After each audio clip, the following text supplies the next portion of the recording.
Hematologiya nədir? Qanın formalı elementlərinin, qan və qan yaradıcı orqanların xəstəlikləridir. Ən çox hansı hematoloji xəstəliklərə rast gəlinir? Xroniki dəmir defisitli anemiyana müraciətlər bizə daha çoxdur. Anemiya uşaqlarda və böyüklərdə necə fərqlənir və bu vəziyyətin əsas səbəbləri nədir? Uşaqlarda ana südü ilə və süni qida qarışığı ilə, böyüklərdə isə daha fərqlidir. Qan azlığı yaranmasında irsi faktor rol oynayırmı? Talasemiya xəstəliklərində irsi faktorun rolu böyükdür. Leykemiya xəstəliyi ilə bağlı erkən diaqnostika necə aparılır və bu xəstəliyə qarşı hansı müalicə metodları mövcuddur? Sümük iliyində anormal ağ qan hüceyrələrinin miqdarı artmış olur, normal qan hüceyrələrinin miqdarı isə azalmış olur. Qan vermək faydalıdır. Qan vermək faydalıdır, amma qan norma daxilində olarsa.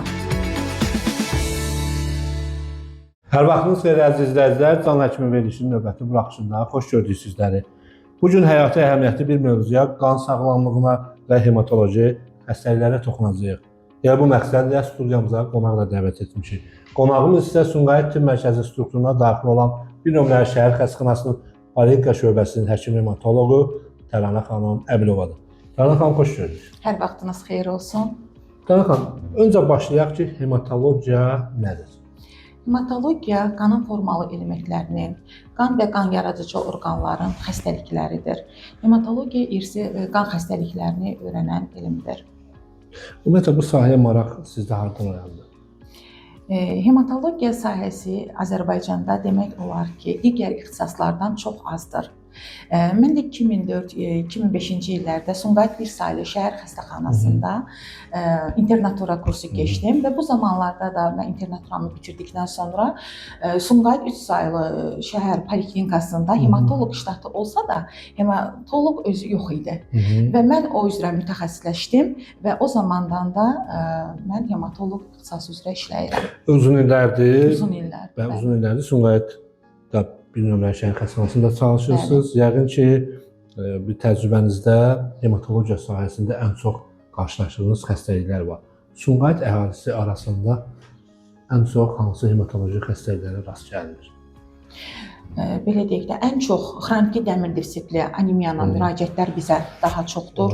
Bununla bərabər vitamin B12 defisitli, fol defisitli anemiyalarına da müraciətlər çoxdur. Qanaxma zamanı yaranan anemiyalar və anemiyanı yaradan səbəblər də vardır ki, məsəl üçün qaraciyər xəstəliklərində, mədə-bağırsaq xəstəliklərində, böyrək xəstəliklərində, şəkərli diabet xəstələrində, yolxucu xəstəliklərdə də anemiya yarana bilir. Hal-hazırda Sumqayıt Tibb Mərkəzinin daxilində olan Sumqayıt bir saylı şəhər xəstəxanasının tərkibində, yəni ki, bizdə laborator müayinələrimiz vardır ki, bu laborator müayinələrdən dəmir anemiyasıdır, ferritindir, dəmir birləşdirmə qabiliyyətidir, vitamin B12-nin müayinəsidir, folin müayinəsidir ki, yoxlanılır və biz bu müayinələr nəticəsində xəstəyə diaqnoz qoyub və müalicəmizi aparırıq.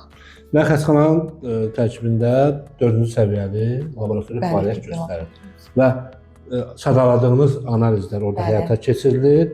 Bunlar hamısı icbari tibbi sığortanın xidmətləri zərfi çərçivəsində tam ödənişsiz şəkildə vətəndaşlara təqdim olunur. Bəli. Anemiyadan söhbət açdıq. Anemiya uşaqlarda və böyüklərdə necə fərqlənir və bu vəziyyətin əsas səbəbləri nədir? Anemiya uşaqlarda və böyüklərdə deyərdim ki, uşaqlarda ana südü ilə və süni qida qarışığı ilə alimentar dəmirlə qana sorulur.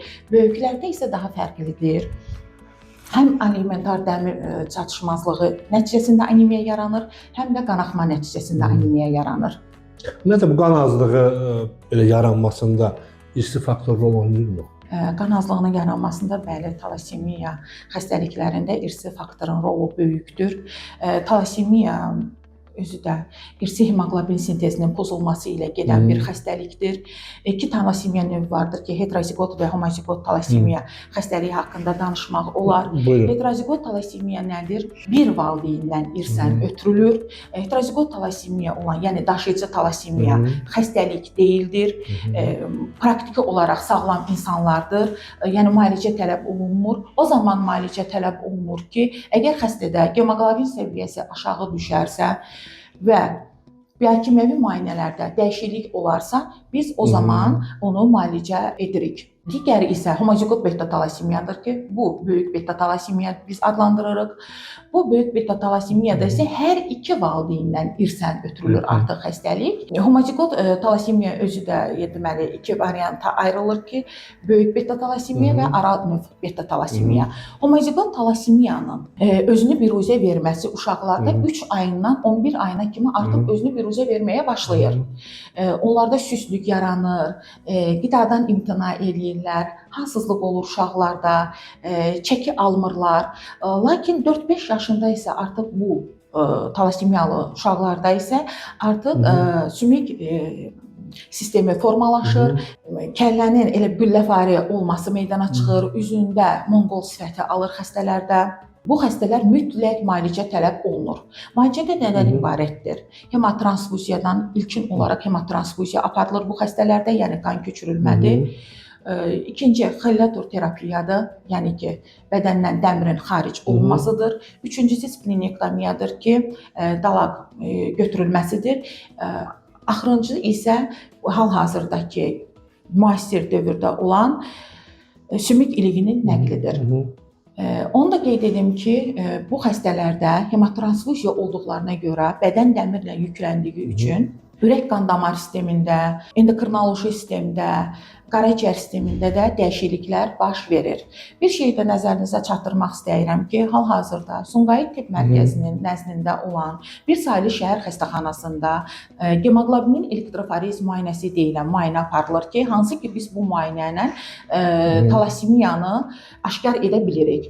Əvvəllər illər bundan öncə, yəni sığorta, tibbi sığorta olmamışdan öncə biz bu müayinə üçün Milli Hematologiya Mərkəzinə və yaxud da ki talasemiya mərkəzinə göndəriş verirdik. İndi isə bizim buna ehtiyacımız yoxdur. Artıq bizim özümüzdə, yəni bir saylı şəhər xəstəxanasında bunu müayinə yəni illər öncə olmayan bir müayinə Bakıya bir uzun yol gətirib insanlar gedirdi. Hazırda Sumqayıt şəhərində bir nömrəli xəstəxanada talasemiya hemoqlobinin elektroforiz müayinəsi həyata keçirilir. Bəli.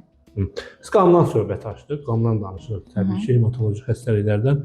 Nicahdan öncə müayinə zamanı hər iki tərəfdə talasemiya aşkar olunarsa, bunun gələcəkdə hansı fəsadları ola bilər? Hal-hazırda bildiyimiz kimi Azərbaycanda nigah müayinəsi zamanı talasemiya testləri də, yəni hemoqlobinin elektroforiz müayinəsi də yoxlanılır. Bu zaman hər iki cütlükdə əgər talasemiya belə deyək də heterozigot beta talasemiya, daşıyıcı talasemiya aşkarlanarsa, o zaman vətəndaşa bildirilir. Əslində biz həkimlər məsləhət bilmirik evlənmələrinə. Amma bəzən hallar olur ki, vətəndaşlar deyir ki, biz evlənirik. Biz onda üzr istəyirəm, o evlənməmişdən, tanış olmamışdan öncə onda gələ bir bizim qan qrupları və xəstəliklərin soruşsunlar ki, evlənə bilərlərsə yox. Biz məsləhət görürük ki, onlar evlənməsinlər.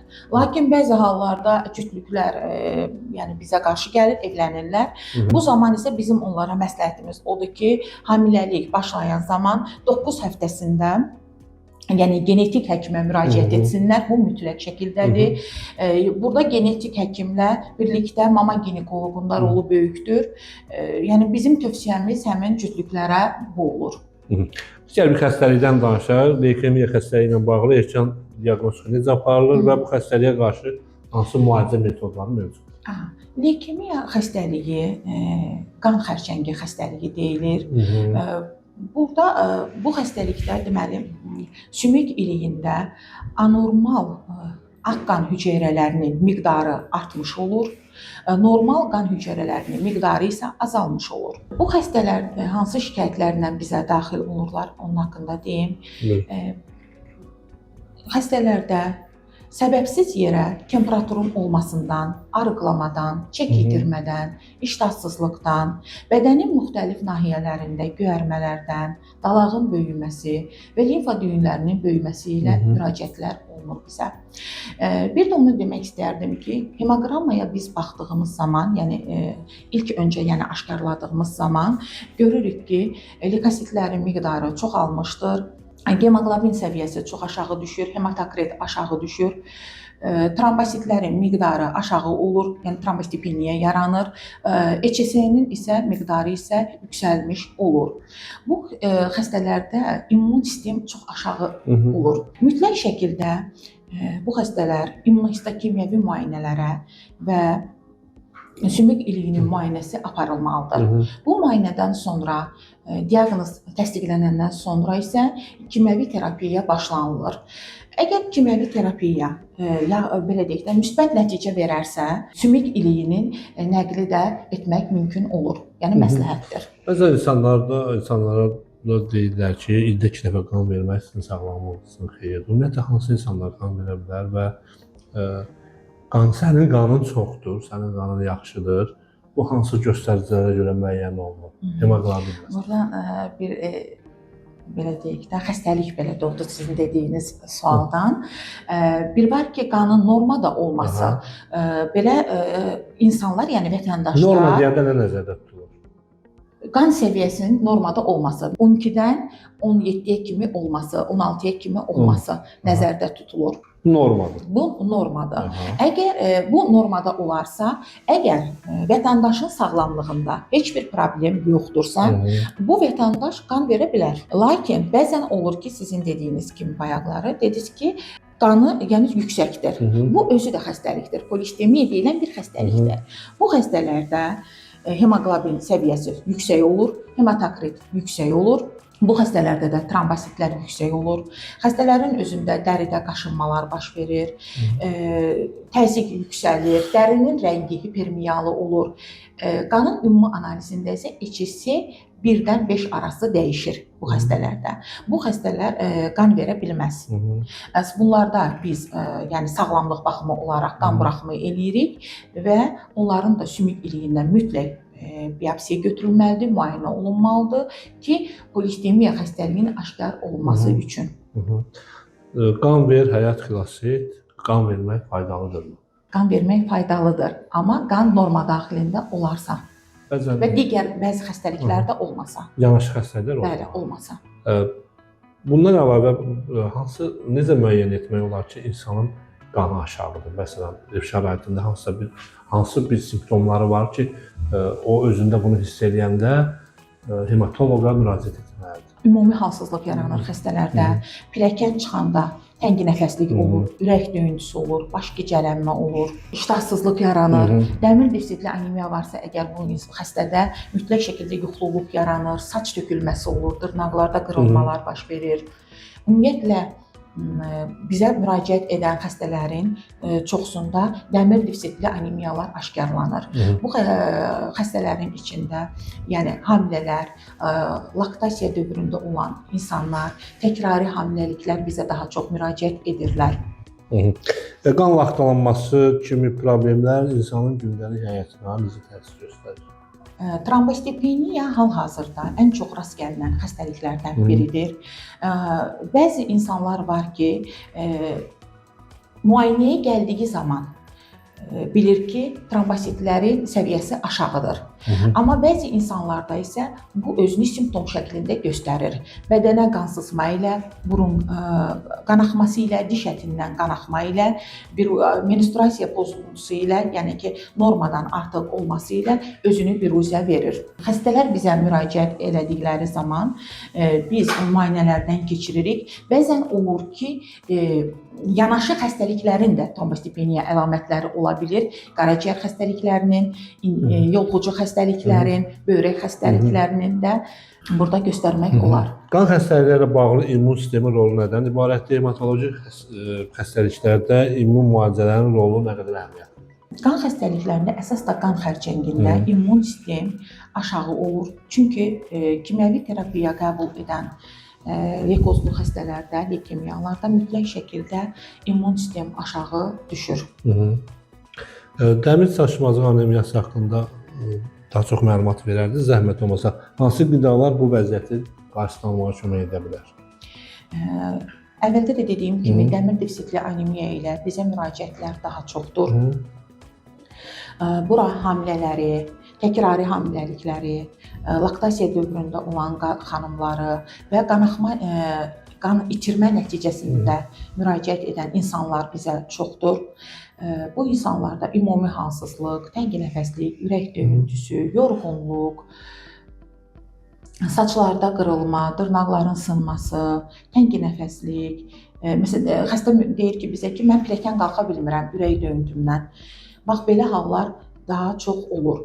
Biz mütləq şəkildə bunların dəmirini və depo ferritini yoxlamalıyıq. Əvvəldə də dediyim kimi, hal-hazırda bir saylı şəhər xəstəxanasında dəmir və ferritin müayinəsi aparılır. Biz onları yoxladıqdan sonra xəstəni müalicəyə götürürük. Müalicədə mütləq dəmir peroral yolla qəbul olunur. Ağır hallarda isə biz hemotransfuziya məsləhət görürük. Qidalanma isə ən çox qırmızı ət məsləhət biz görürük, meyvələr məsləhət görürük. Onlardan məsələn soyutma şəklində biz ət daha çox qanın qalxmasına səbəbdir. Qaraciyər yeyə bilərlər.